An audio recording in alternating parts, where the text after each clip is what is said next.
মেসিকে খেপানোর ফল যে কতটা ভয়ঙ্কর হতে পারে তা সেদিন হারে হারে টের পেয়েছিল রিয়াল মাদ্রিদ। ওই দিন কিছু বুঝে ওঠার আগেই বার্নাব্যুর গ্যালারিতে থাকা ৮০,০০০ দর্শককে থমকে দিয়ে তিনি জানান দেন, মেসি রাজত্ব এই তো এখানে, রিয়ালের মাটিতেই খুঁটি গেড়ে গেলাম। সাল ২০১৭ এল ক্লাসিকো নামটা যেন সার্থক হয়েছিল ২৪ এপ্রিলের সে ম্যাচে। কি ছিল না তাতে? আক্রমণ, পাল্টা আক্রমণ, গোল, পাল্টা গোল। খেলোয়াড়দের মেজাজ হারানো নাটকীয়তা সবকিছু যেন পর্ষা সাজিয়ে বসেছিল রিয়ালের মাঠ সান্তিয়াগো বার্নাব্যুতে। ছিল লাল কার্ডও। ২-২ ড্রয়েই খেলা শেষ ভেবে টিভি রিমোট অনেকে হাতে নিয়েছে কি নেয়নি।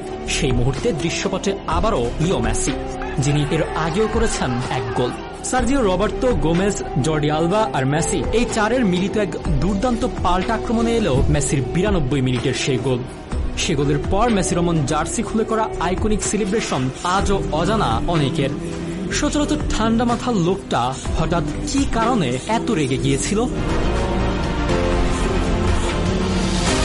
মেসির করা সেই আইকনিক সেলিব্রেশন নিয়ে জর্ডি আলবা সম্প্রতি স্পোর্টস টক 790কে বলেন, মেসির গল্প খুব কম সংখ্যক মানুষই জানেন।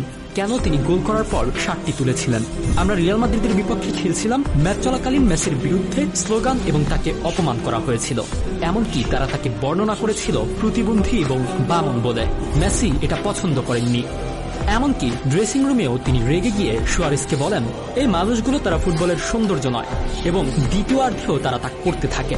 মেসি জয়সূচক গোল করলে তিনি তাদের দিকে এগিয়ে গিয়ে শার্টটি তুলে নেন। তিনি সবাইকে চুপ করে বললেন, নামটা মনে রেখো। ম্যাচের যোগ করার সময় রবার্তো নিজেদের সীমানা থেকে বল নিয়ে প্রায় একক প্রচেষ্টায় রিয়ালের সীমানায় এসে বল বাড়ান গোমেজের কাছে।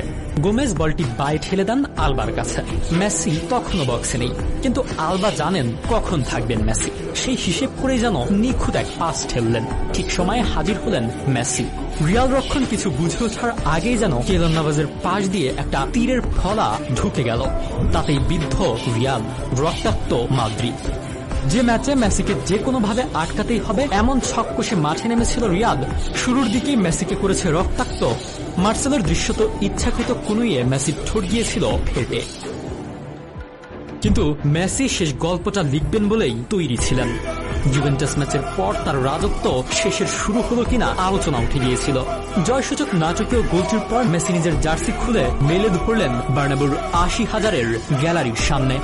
মেসি ও ১০ লেখা জার্সিটিকে তখন মনে হচ্ছে নিশান পত পত করে উঠছে, যেন জানান দিচ্ছে, মেসি রাজত্ব এই তো এখানে, রিয়ালের মাটিতেই খুঁটি গেড়ে গেলাম।